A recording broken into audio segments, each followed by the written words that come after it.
There is a movie coming out in January of 2016 called 13 Hours, and there's also a book, 13 Hours, which is riveting. I will tell you that 13 Hours is about the siege on the in Benghazi, the siege on the American compound in Benghazi, and I did a lot of preparation in reading the book, and also in reading a lot about Benghazi and the history of it.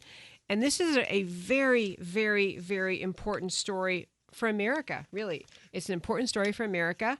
And okay, these lights are going on. Do I have Kris? Okay, I'm about to. We're working on this. Anyway, this is an amazing story, and I'm so excited that he was able to call into the show tonight. This book actually is about three of the gentlemen over there involved in this, or three of the main ones are doing a lot of speaking about this. Okay. Hi, Kris, do I have you? Yeah, I could hear you fine. You just couldn't hear me for some reason. But I'm here. I'm here and ready to go. Oh, I'm so glad. Well, hello, sir. I was telling, in this second hour of our show, I have these, I have two friends join me. We talk about politics, and telling them, I do a lot of reading of these kind of spy novels and and I read, all of Vince Flynn, those kind of books. Yeah. Okay, I was reading your book, and I kept having. I thought I would have to remind myself this is real. You feel like you're in this Vince Flynn novel or something. It was just that experience was just breathtaking. So I would just start by saying thank you for your service. I mean, my gosh. Oh, thank you. No, I appreciate it. Thank you for saying that. It's just I don't know. I just take it for granted a little bit. I guess it's just a job, but no, it was one of those nights where things went horribly wrong, but a lot of things went right. So I appreciate you reading it, though. Thank you so much. Well, one thing you said, I told our listeners actually in the first hour that the book really tells a story of a 13-hour period, a short period of time. Mm-hmm. About when you were in Benghazi and you were in the security annex and the compound's under attack, and there are just. I think it's impossible for Americans to appreciate actually the how confusing. I mean, one aspect how confusing everything was. One thing that struck me reading it is even at the end when y'all are trying to get out of the annex and get back to the airport, you couldn't tell because they don't have red coats and gray coats. They had all these random militias, and it's impossible even to figure out who your friends are. Well, you just have to. What you do is you have to trust in the guys that you do know, which is the teammates that you have there, the ones that I do know. But then you have to put a little faith out there in the Lord and make sure he's know that he's overwatching it. And then you just have to keep your head on literally your head's got to be on a swivel. You have to just be watching constantly and looking around and keeping track of your surroundings because you just never know because you don't know who your buddies are. You don't know who your friends are with the local militias. And since we had no military there, we had to entrust them to assist us because we didn't have the manpower to fight our way to the airport. So it's what you do when you fight overseas in a lot of these clandestine environments. That's just how it is, and you accept it, and we did accept it. It was the aftermath when the story got misconstrued is when we started to get upset. But that night itself, we accepted what happened to us, and we drove on, and we succeeded in the mission of rescuing over a couple dozen people. Yes. It was the after effect when this turned extremely political, and then we began to be called liars by politicians. That's when we started to get upset. So, well, I was going to say your life story. I read quite a bit about it. I mean, you've been involved in many. Many battles, many places in the world. You fought over in. I'm trying to find my notes really quickly, but I know you obviously were in the diplomatic thing in Benghazi, but you were also involved in the military in an Army Ranger, and you were in various places around the world. So that's what I was going to get at. Is all these stories you encountered danger, but this is a story you guys decide to make into a book and then a movie. So. What's the reason this story? Obviously, it was a huge international incident, but what caused you to want to do a book about this one? Sure, and you're correct. I've served in Iraq and Afghanistan, everywhere in the Middle East, and then South and Central America. I really wish I could have served in the Bahamas or Jamaica or somewhere like that. Would have been a lot nicer, a lot more pleasant. But the biggest thing was like I said before, it was the story was completely misconstrued. I went to Yemen after Benghazi. I did another tour in Yemen to work. I love the job. I miss the job immensely to this day. But when you're sitting around and you're just watching politicians tear you apart, or some politicians use your story for their agenda, it gets to a point where you've got to step back and say, okay, we need to do the right thing here. What is that? And that would be by telling the truth of what took place on the ground that night. And it took a lot of soul searching to decide to do that. And it took the whole team, all five of us. Ty and Glenn had passed, so we didn't use their voices in the decision. But sitting together and saying, okay, what's the right decision? Let's vote on this. Do we want to do this, or do we want to just let it lie and let the story just become completely twisted and turned? And we decided as a team, we said we're going to say it and do it together. And the whole team, all the living members of the team took part in it. So that was why it was specifically just to tell the truth and not let this turn into a political farce, which is what it was going to. And I think it's kind of veered back in the right direction now. Now the truth, again, it's being told, and we've been lucky to have it written as a book, and now we're being very lucky to have it shown on the big screen, which is completely odd for me. That was not a plan. That was nothing. There was never a thought in my mind that would happen. But it gets the word out to more people, so I'm happy. Yeah. Well, I want to go back to your story in the book, and it's just, and I just cannot commend the book strongly enough to our listeners. You can get it I have it on my iPad.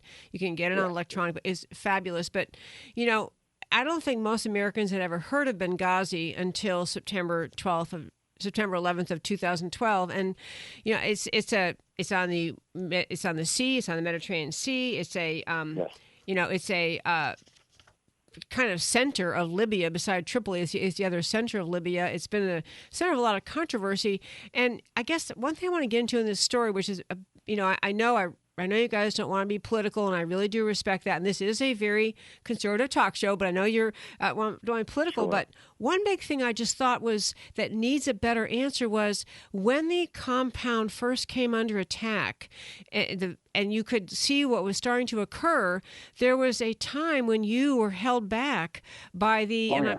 I can't think of the name of the person's title who was telling you, no, you can't go until we say. And they were trying to talk to that 17 February group and trying to get them to. Tell about that and what in the world do you think was happening? Well, when I do speak at the events, I go very much in depth in that. And I relive a lot of that when I'm speaking about me just talking to our chief of base, Bob. I mean, you guys, whoever sees me speak can see it that I'm actually going back and I'm there reliving it. But it was just the fact that we were ready to go, and we had our team we had all our gear, we had all of our wits about us, the members of my team, the GRS team, and we're getting calls on the radio, on our handheld radios from the State Department folks who I want people to realize this. We didn't work for the State Department. We had no mandatory function to go over there and assist them. We did it because we told them we would, and because they're Americans, and we needed our help, and they were really taking a beating. But back to the story that we just we were ready to go 5 minutes, and we were told to wait, and then 15 minutes later, we were actually told to stand down. That's why I don't know why there's still an argument with the stand-down order, because the words were said to us by our chief of base, the guy that was in charge. He would be a CIA official in charge of our compound. And then we were told to wait again 10 more minutes later, so that's 25 minutes, and then we just decided to disobey orders, and we left. And during that whole time frame, you're seeing we're only 3/4 of a mile away from the consulate. We're watching them take heavy fire. We're watching the glowing of the consulate area because they're starting a lot of the buildings are lighting on fire, starting to catch and really get ablaze. And then you're hearing your friends call you for assistance on the radio, and eventually saying, "Hey, if you guys don't get here, we're all gonna expletive die." Yeah.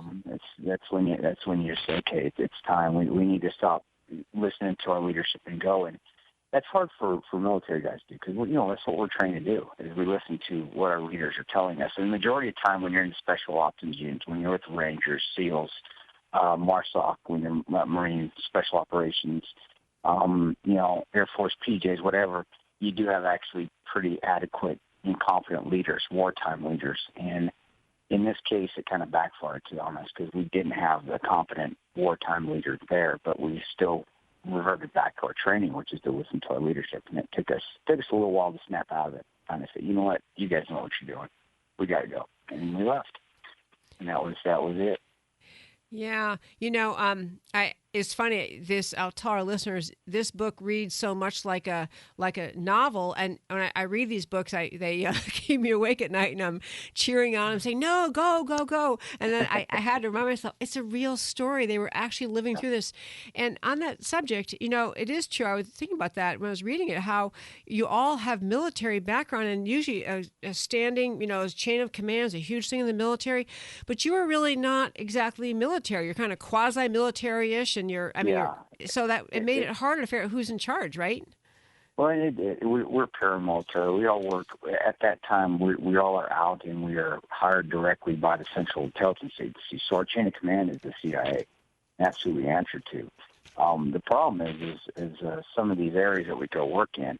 You know, you're doing a paramilitary operation, or you're doing just security in an area, just protecting CIA case officers, or you're protecting assets, or you're doing surveillance, or you're picking up weapon systems, so forth.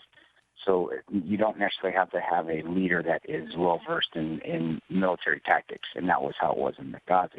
He was well-versed in CIA, maybe espionage, and collecting information, but when it came down to the down and dirty of getting in a firefight, no, he was not. And that's when... And I've spoken on this before, and I do that when I speak to leadership groups. Right? I speak to corporations about leadership. Say, if you do not have the capabilities to be in charge of a crisis situation, you have to realize what subordinates do, and you have to step back and let them take charge. And he didn't do that. We actually had to take charge ourselves. Yeah, I think. Go ahead. Right. No, you're good. Go ahead. Well, I noticed that you said you used the expression and the talks you give about bottom-up leadership. That's what you're speaking about, is the idea that if you have competent people, whatever the chain of command was, if there's not someone in charge who knows what to do, you got to let the people do what they know how to do. I think that's that's a great one. It is hard. Pride needs to take a back seat, and it doesn't as much in the government as we would like to, and I'm sure people see that on a daily basis. Pride gets in the way a lot. Yeah. We're speaking with Kris Tonto, I saw your name, I don't know, code name, whatever you call it, was Tonto, but I think I'll just call you Kris. But the other thing that really was very touching, the book is just fabulous, and the movie will be, I'm sure, but there was a point near the end when you were leaving, and some of the militia who were on your side, supposed to have been kind of helping you, were actually in tears at the airport, just saying, we messed up. Well, it was, what had happened is we had liaisons, guys at the airport that would help expedite us through security when they came through. Because we just flew civilian. We would fly in over on a civilian aircraft, and they would assist us. They really didn't have much play in the firefights and things. They were the ones that just expedited us at the airport itself. The militias, 17th February Mars Brigade and Blue Mountain Group, they were terrorist organizations from the get-go. State Department had contracted both of them to assist, and 17th February Mars Brigade sided with Ansar Sharia as soon as we left. So them being the major terrorist organization that took part in the attack that night. So we didn't have any friendly militias. The guys that were in tears were guys that actually just Libyans, local Libyans that helped us, just get through some of the minor things you have to deal with when you're going through airports as an American, coming to a Middle Eastern country with no infrastructure, or getting goods and services. You always have to have a contact there, and they were, because they did like us, and we were friends. I had a very good relationship with them whenever I go to the airport. We just like a buddy. We'd joke around. We'd sit around and we'd joke with each other, and we'd drink chai or go have some coffee, and we were friends. So when we were leaving, they didn't want to see us leave. They had no part in the politics of it. They just wanted Western society to come over and influence the Sharia law that now is in effect over there in Libya. And I think they also knew that when we were leaving, they could see the writing on the wall and say, well, Americans are leaving. This is going to turn into a very, very evil place to live. And with them being friends with Americans, as any group is in Afghanistan and Iraq, when militias find out, especially militias that support Sharia law, most of the time they're going to be, at the very least, reprimanded pretty forcefully with either violence or it could even be to the point where you see people's heads getting cut off. And that's the realism over there. That people don't realize that. We're so ingrained here. But we don't realize that when you're telling, when the media or people that want us to get out of these countries that we've been into, when we pull out of these countries, they just don't go back to normal. These people that are supporting us, they're going to be hurt or killed as well as their families, and they don't want us leaving. And that's why we can't ever leave too soon. And Benghazi was that perfect example in that part of the book, is just stating that right there. They're crying they want us there because we're friends with them. We support them. They support us. But they know in their hearts as soon as we leave and there's no more American influence, they're dead. And that's the realism of when we pull out of these countries way too early. Kris, I'm so glad you told that story and made that point. I mean, we and this Ladies Can We Talk, we are very supportive of the American military and of the place America holds or should hold in the world's view in terms of the country that should stand for what's right and good, and people in countries of all kinds see it. We could probably talk the entire rest of this hour, but I can't do that. But I do want to make sure all of our listeners know that Kris Paronto, to whom we're speaking tonight, he will actually be in Dallas or in the Dallas area on October 29th. He's speaking at the Coppell Republican Women's meeting. In fact, I want to give you some information about it. If people would like to hear him speak, it's Thursday, October 29th at the Las Colinas Country Club, and it is the story 13 Hours, the inside account of what really happened in Benghazi. There are tickets left for this. This is such a good thing to go to. You can get tickets at Coppell, which is Coppell, CoppellRepublicanWomen.com. Go online, buy a ticket, or you can even get the address and send in a check, and you can go on October 29th and hear this firsthand story of not just Kris, but all the heroes in Benghazi, and I urge you to do that. This is just it's an important story for Americans to know. It is important politically to understand how politicians, perhaps on both sides, took advantage of this story, and it's important for us to know as citizens what really happened over there. So, Kris, I thank you for your service and thank you for calling in tonight. Oh, thank you. And yep, I really appreciate it. I hope to see a lot of people there, and I give as much time and effort in when I speak. And believe me, I'll be there and answer all the questions I can for anybody that comes. So thank you so much. Thank you. I'll be there too, so I'll meet you then. This is Debbie Georgatos. Ladies, Can We Talk on 660 AM The Answer. Went way long in this segment, but it was so worth it. Kris, again, thanks for calling. Come on back after the break to Ladies, Can We Talk?